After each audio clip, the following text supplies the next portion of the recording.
Alléluia. Veuillez vous asseoir. Notre message de ce matin a pour thème les négligences qui détruisent les destinées. Les négligences qui détruisent les destinées. Nous allons le développer en 4 points. La première des choses que nous négligeons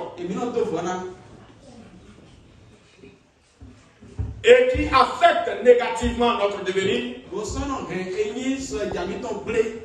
on l'appelle l'instruction. Bien-aimé, le jour que vous êtes plus grand, plus que l'instruction, vous avez échoué votre vie. Les bébés ont besoin du lait maternel pour grandir. Mais les adultes ont besoin de l'instruction pour se développer. Quand on devient grand, on ne grandit plus. On se développe. Mais, à mon âge, j'ai besoin de développement.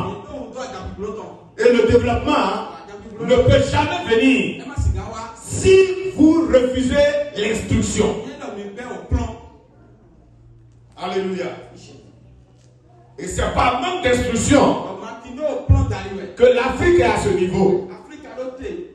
C'est manque d'instruction qui a fait que toi et moi, nous vivons comme si nos parents n'ont jamais connu la terre. Ceux dont les parents ont accepté l'instruction, ils sont développés. Proverbe 8, verset 10. Oui. Préférez les instructions à l'argent et la science à l'or le plus précieux. Préférez les instructions à l'argent. Sinon vous allez gaspiller l'argent. Sinon vous allez trouver l'argent, vous n'allez pas vous développer avec. Alors quand on est instruit, on sait comment garder l'argent. Quand on est instruit, on sait comment gagner de l'argent. Quelqu'un me suit ce matin. Le fait de trouver l'argent, ce n'est pas difficile. C'est le chemin de trouver l'argent qui est difficile. Et il faut forcément l'instruction afin que vous ne soyez sur le chemin qui donne de l'argent. Les gens, aujourd'hui, on met la science en conflit avec Dieu.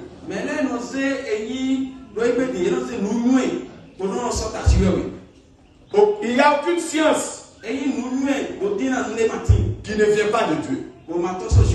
Peut-être les gens l'utilisent dans le plaisir du diable.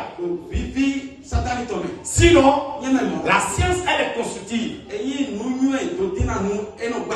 Vous voyez aujourd'hui, le monde est scientifique. Vous voyez la science. Nos mamans, nos papas qui sont à l'extérieur sont en train de suivre le culte. C'est pas la science? Alors pourquoi maintenant dire que la science ne vient pas de Dieu? C'est Dieu qui donne la connaissance. Et si la science vient de la connaissance, ça veut dire que Dieu est le premier scientifique.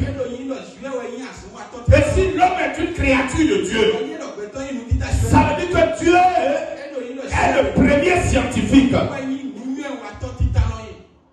Hier, vous allez faire des rangs pour payer la facture de l'eau, pour payer la facture de l'électricité. Aujourd'hui, c'est celui qui veut aller faire le rang. Ils ont digitalisé tout ça. On appelle cela la connaissance, l'instruction, la science. Alors, qu'est-ce qui est dans l'instruction? Qu'est-ce qui est dans l'instruction? Vous me notez ça très bien. Dans l'instruction, nous avons l'éducation. L'éducation. Quand il faut instruire ton enfant, ça veut dire qu'il faut l'éduquer. Et la base de l'éducation, la base de l'homme, c'est l'éducation. Tout part de l'éducation. Le succès aujourd'hui même vient de l'éducation. Vous pouvez même fabriquer votre enfant comme vous voulez aujourd'hui. Si vous voulez que votre enfant soit joueur, il suffit de lui faire toucher le ballon dès l'enfance. Si vous voulez que votre enfant soit médecin, il suffit de l'orienter comme vous voulez. L'homme est devenu maniaque aujourd'hui. On peut manipuler l'homme comme on veut aujourd'hui. C'est l'éducation. Dans l'instruction, il y a l'éducation. Et dans l'instruction, il y a ce qu'on appelle la formation. Quand on prend une instruction, il y a la formation à l'intérieur.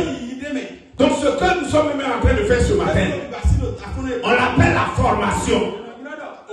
Cet enseignement que vous suivez, c'est une formation. Ça se trouve dans l'instruction. Et dans l'instruction, on a l'information. Voilà, on a l'information. On a l'information. Dans la vie, si vous fuyez les informations, vous fuyez votre destinée. Dans la vie, si vous négligez les informations, vous négligez l'évolution, vous négligez là où va le monde. Ne négligez jamais les informations. Il y a d'autres même qui ont fait de mauvais choix dans les écoles par manque d'informations.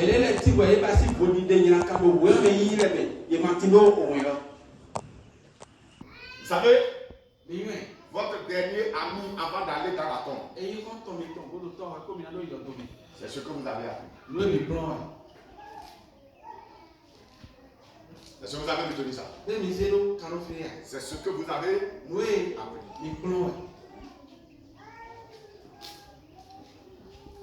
Alléluia.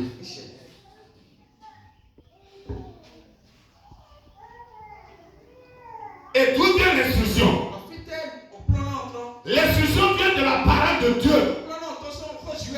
C'est la parole de Dieu qui est le meilleur enseignant ou la meilleure enseignante qui ne trahit jamais, qui est intègre, qui est fidèle et qui est juste.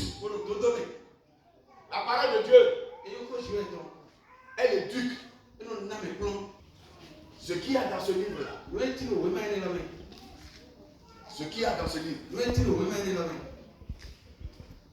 si c'est un homme qui doit, les hommes qui doivent se réunir pour écrire, et que l'inspiration ne viendrait pas de Dieu, je ne vois pas quelqu'un qui peut l'écrire. Quel est ce livre qui dit des choses et qui commence à se réaliser? Ce livre qui prédit, ce livre qui dit en avance. Quand tu fais mal, même si tu es riche, même si tu es fort, la Bible te dit que tu fais mal. Quand tu fais bien, même si tu es pauvre, même si tu es riche, tu lis la Bible. La Bible va te raconter l'histoire de quelqu'un qui fait du bien. Et immédiatement, la meilleure formatrice, l'instructrice qui ne trahit pas, l'instructrice qui te dit selon ce que tu es, c'est la Bible. C'est la parole de Dieu. Je le dis toujours, vous pouvez dire oui ou non, la Bible est la Bible. Vous pouvez commenter la Bible comme vous voulez. Vous pouvez même vous moquer de la Bible. La Bible, c'est la Bible. Quoi que vous allez faire, vous ne pouvez pas changer un seul mot dans la Bible. Parce qu'elle est une vérité absolue. Alléluia. La Bible a dit ça. Le monde, les réalités sont les autres. C'est toi ta réalité. Mais la Bible a déjà dit. Alléluia. Donc celui qui rejette la Bible a rejeté l'instruction. Et sa destinée sera comme ça. En ballottage. En ballottage. Ne refusez jamais l'instruction. Jamais. Et allez chercher l'instruction. Payez pour avoir l'instruction. Ne permettez jamais qu'on vous apprenne à faire quelque chose gratuitement. La Bible même dit que celui à qui on enseigne donne tout ce qu'il a à celui qui l'enseigne. Galates chapitre 6, verset 6. Et Deutéronome dit, on ne se présentera pas devant le Seigneur les mains vides. Vous allez voir des gens qui ont été à l'école qui ne savent même pas prendre note à l'église. Il n'a jamais un cahier pour écrire ce qu'on. Ce n'est pas un lieu où on vient pour mourir. C'est un lieu où on vient pour grandir. Grandir dans la connaissance. Grandir spirituellement. Même aujourd'hui, l'église fait partie de ton entreprise. Même aujourd'hui, tu as moins les hommes de Dieu. De telle manière que quand tu écoutes certaines prédications, ta vie change en même temps. Ta manière de comprendre les choses change en même temps. C'est parce que tu n'es pas attentif. Quand tu viens à l'église que ton cœur est ailleurs. Quand tu viens à l'église que ta pensée est ailleurs. Tu vas te considérer comme inutile. Mais quand tu considères l'église comme la grande université, où je viens recevoir, tu vas les voir, ils prennent note. Ils prennent note. Ils prennent note. Ils prennent note. Parce qu'ils savent ce qu'ils sont en train de prendre. Même les pasteurs béninois, ils le disent. Vous ne le dites pas? Vous les passez en formation. Est-ce que Jésus a été à l'école avant? Est-ce qu'on a besoin de dire tout ça? Est-ce qu'on a besoin de faire ci? Est-ce qu'on a besoin de faire ça? Alléluia. Un pasteur, c'est un bâtisseur de vie.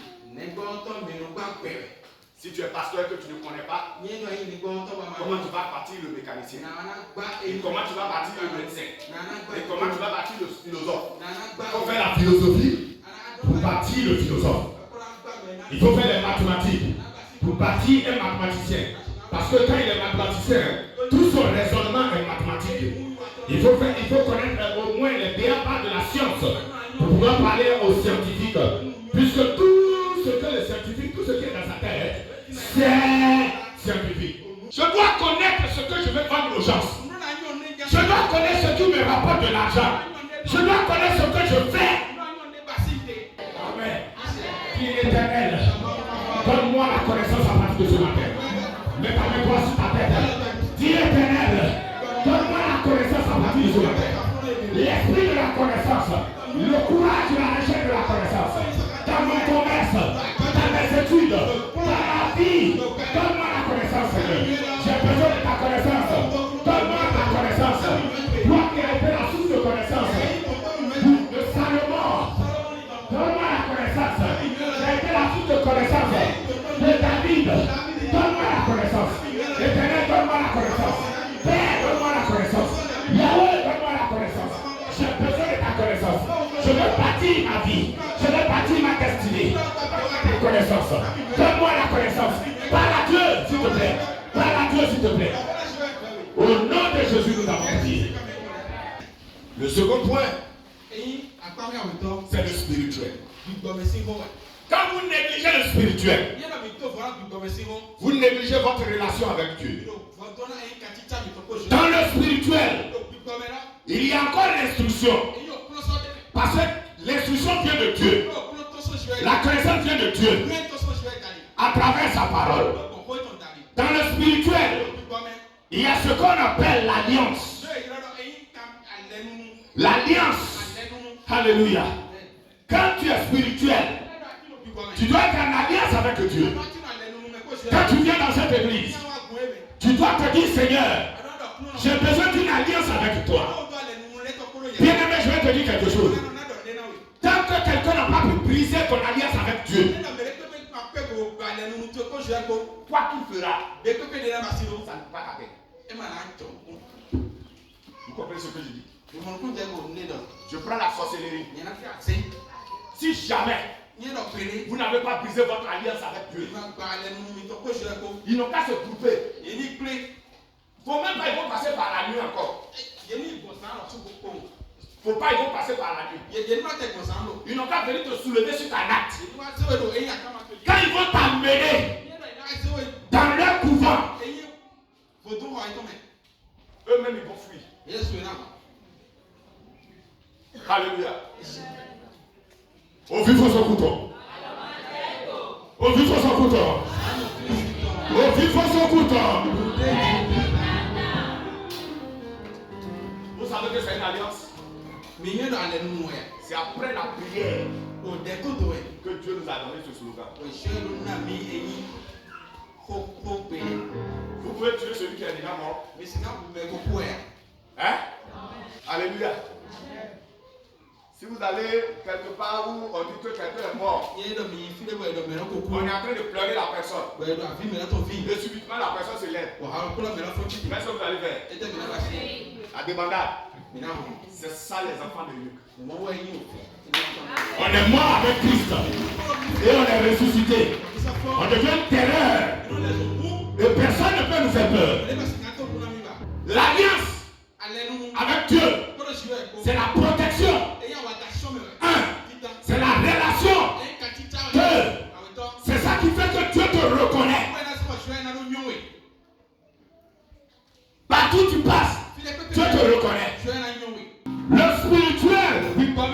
Il y a l'alliance dedans.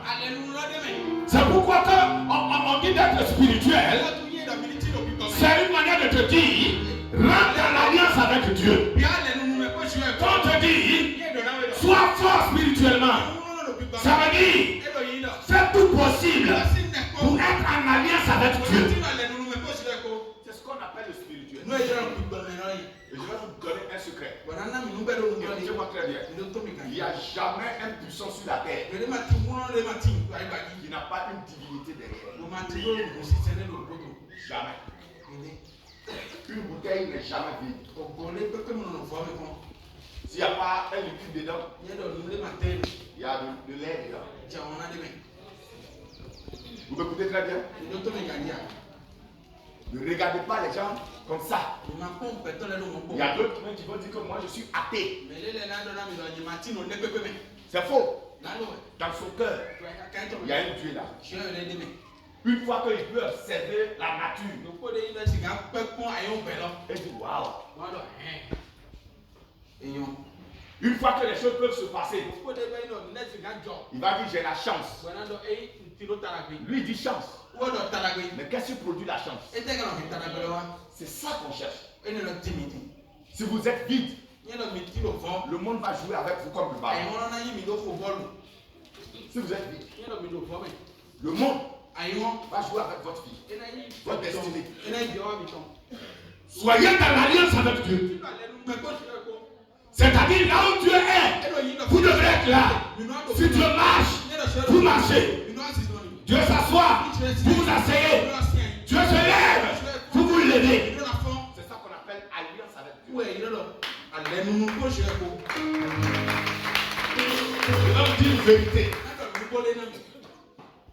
Il n'y a personne qui est saint sur la terre. Non. Mais il y a des gens. Le diable ne peut pas les condamner. Le sorcier ne peut pas venir leur demander compte. Pourquoi? Parce que s'ils font mal, c'est Dieu qui les punit. Et non le diable. Pourquoi? Parce qu'ils sont en alliance avec Dieu. Dans l'alliance avec Dieu. Et que tu fais mal, c'est Dieu qui va te punir. Et non le sorcier. Et non les méchants. Et je prie pour toi ce matin.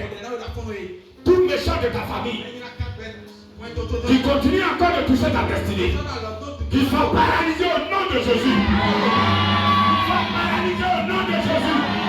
Qui sont paralysés au nom de Jésus. Genèse 17, verset 9. Oui. Dieu dit à Abraham. Dieu dit à Abraham. Toi, tu garderas mon alliance. Tu garderas mon alliance. Toi et tes descendants après toi. Voilà. Selon leur génération. Quand vous négligez l'alliance de Dieu, vous détruisez votre avenir. Vous détruisez votre destinée. Quand vous négligez le spirituel, quand vous négligez votre ambiance avec Dieu, quand vous négligez votre relation avec Dieu, vous êtes en train de détruire votre destinée. Et une destinée détruite affecte les destinées qui arrivent. Il y a des gens qui sont accrochés à toi. Ne vous amusez jamais en croyant que vous êtes seul sur la terre. Non! Vous êtes un arbre qui porte des fruits. Si vous êtes infecté, les fruits seront infectés. Car ceci est mon sang. Le sang de l'alliance. Répandu pour la rémission des péchés. Alléluia. Jésus donne un nom à son sang. Il dit ceci n'est pas le sang des animaux. Ceci est le sang de la nouvelle alliance. Bien-aimé dans le Seigneur, si tu es spirituel, tu es couvert par ce sang. Le sang de l'alliance. Vous voulez voir le sang de Jésus d'abord? Jamais. Parce que Dieu sait tout ce que vous voyez, vous détruisez. Vous voulez voir le sang de l'agneau d'abord? Jamais. C'est le vin seulement, vous allez voir. Le vin là seulement. Dieu, il y a des choses qu'il ne mettrait jamais à la disposition de l'homme. Ne vous amusez pas avec le sang de Jésus. Vous ne pouvez jamais voir ça. C'est un secret. C'est un mystère de Dieu. Jamais il ne vous livrera le secret. Alléluia. Mais c'est l'alliance. Quand tu crois en ça, ça te protège. Quand tu es spirituellement dedans, ça reste avec toi. Dans le spirituel, il y a l'alliance, il y a la prière, il y a le jeûne. Il y a la prière, il y a le jeûne.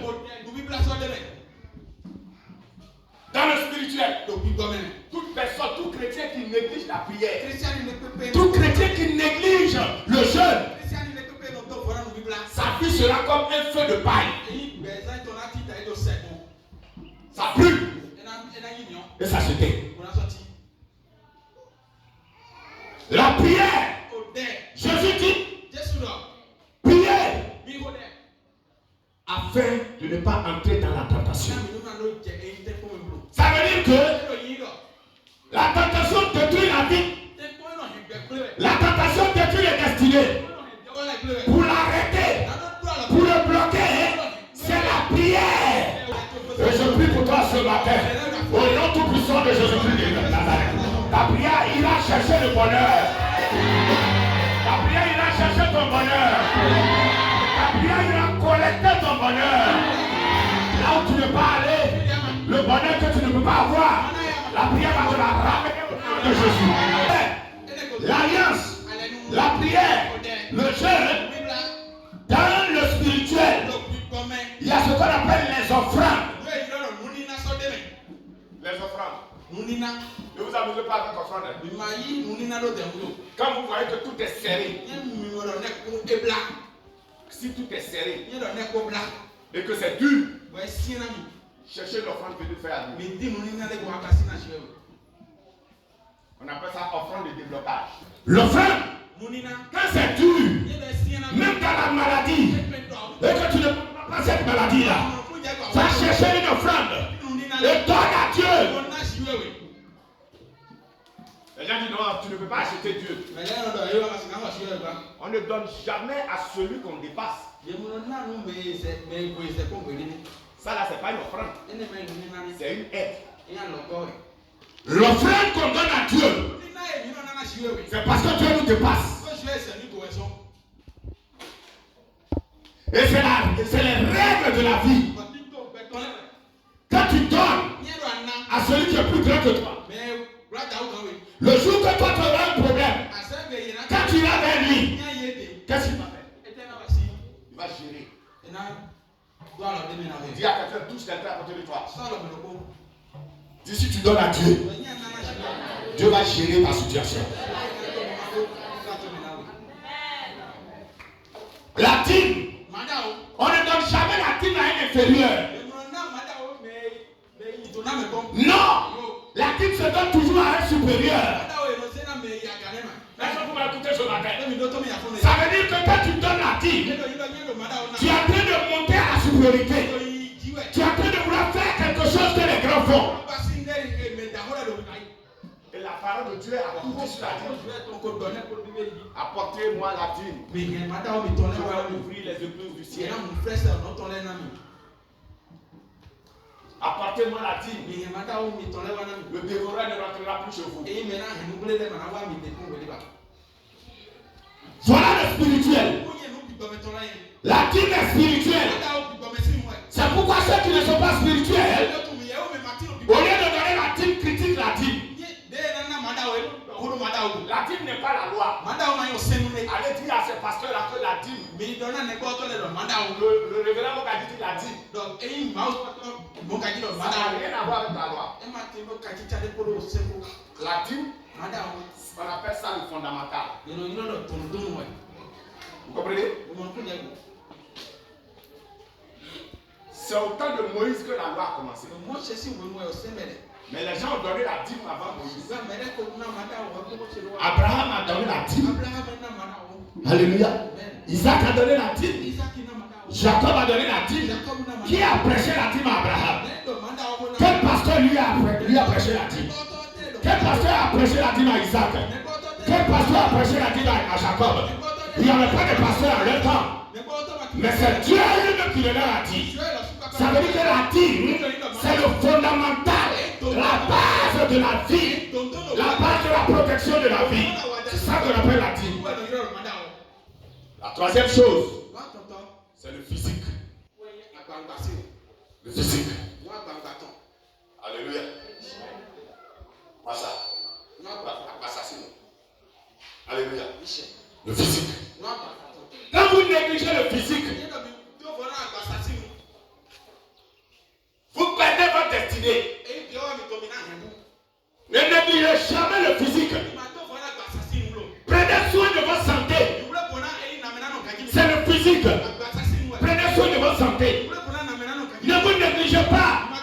Le physique bâtit la destinée. Tu as un restaurant, tu vends du riz. Tu es ça. Ça veut dire physiquement, hein? Tu n'attires pas la bénédiction.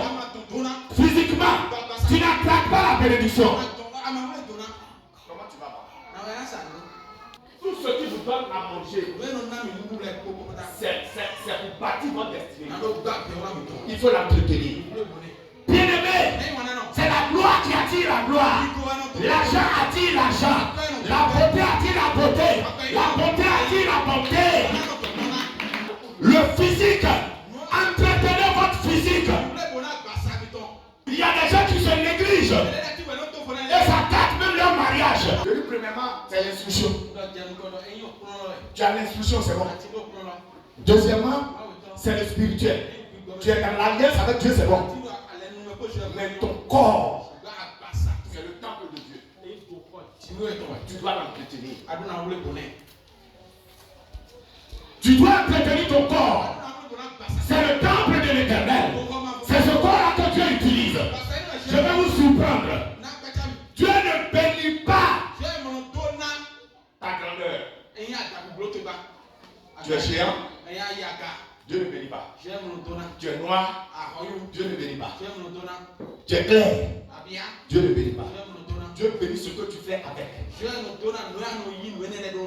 Si tu es noir, quand on te voit, on a dit yes. Ça c'est Blackie. Black, noir, bien noir. Yes. On va donner les Pepsi. Charbon. Mais il faut que le charbon la brille. Si tu es clair, oui, il faut que ça soit c'est là que Dieu va bénir ça. Dieu éternel. Dieu éternel. On parle de Dieu éternel. Répare mon physique maintenant. Répare mon physique maintenant. Dieu vomit tirado. Et à ce moment-là, et là, ta voix est prise. Éternel, répare mon physique maintenant. Toute odeur satanique qui dégage de mon corps. Éternel, que le sang de Jésus les lave maintenant. Tout mauvais comportement. Je dégage mon physique. Éternel, repars maintenant. Et là, ta voix parle à Dieu. Bien-aimé, il faut prier. Bien-aimé, il faut prier. Seigneur, purifie-moi de mon cœur jusqu'à mon physique. Que mon physique commence à attirer la bénédiction.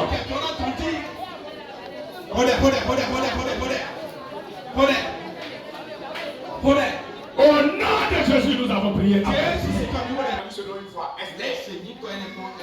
Esther. Vous savez qu'elle était esclave? Hein? Elle a terminé comme reine. À cause de son physique. Dieu a mis quelque chose sur toi qui va faire de toi une reine, qui va faire de toi un roi. Il faut l'entretenir.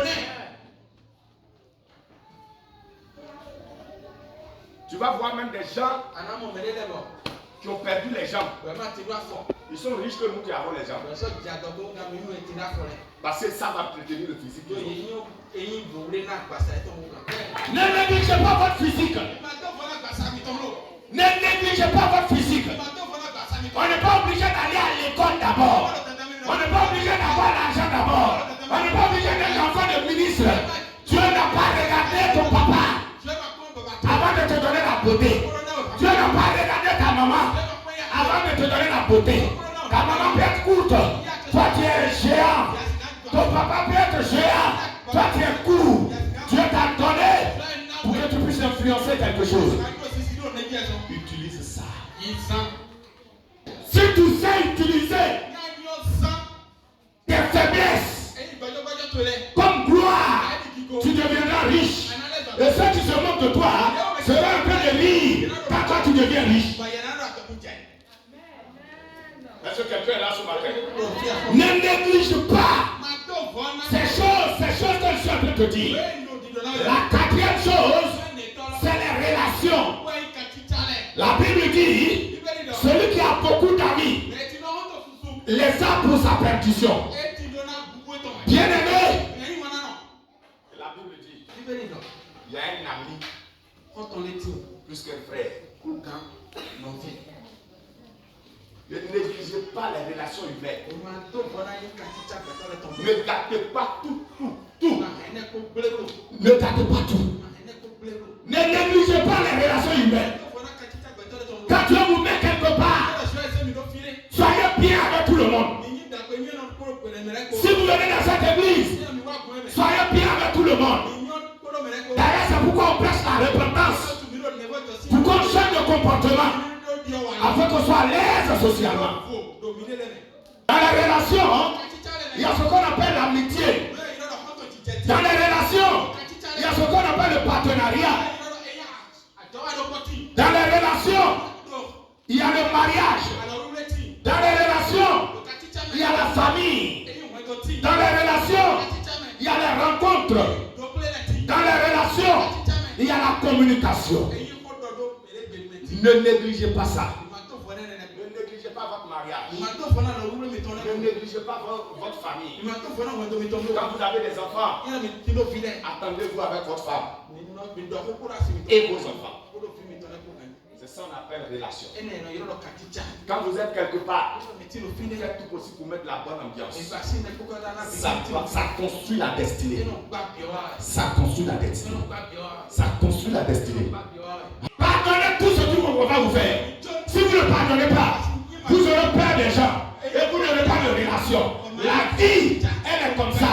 Elle est mauvaise, elle est bonne. Elle est mauvaise, elle est bonne. Elle est mauvaise au point A, elle est bonne au point B. Elle est mauvaise au point B, elle est bonne au point C. Ne restez pas seulement avec vos frères et sœurs. Soyez ouverts. Seulement soyez vigilants. Bien-aimés, voilà les 4 choses que si vous négligez, ça va détruire votre destinée. Je voudrais que vous construisiez de jolies maisons. Je voudrais que vous vivez bien. Mais au-delà de la maison, construisez une destinée. La maison ne donne pas à manger. Elle permet de dormir. Et la maison ne dit pas que vous pouvez payer la scolarité de vos enfants. Bâtissez votre avenir. Premièrement, acceptez l'éducation. Deuxièmement, soyez des gens spirituels. Quatrièmement, entretenez votre physique. Entretenez votre travail. Entretenez votre travail. Il faut entretenir votre travail.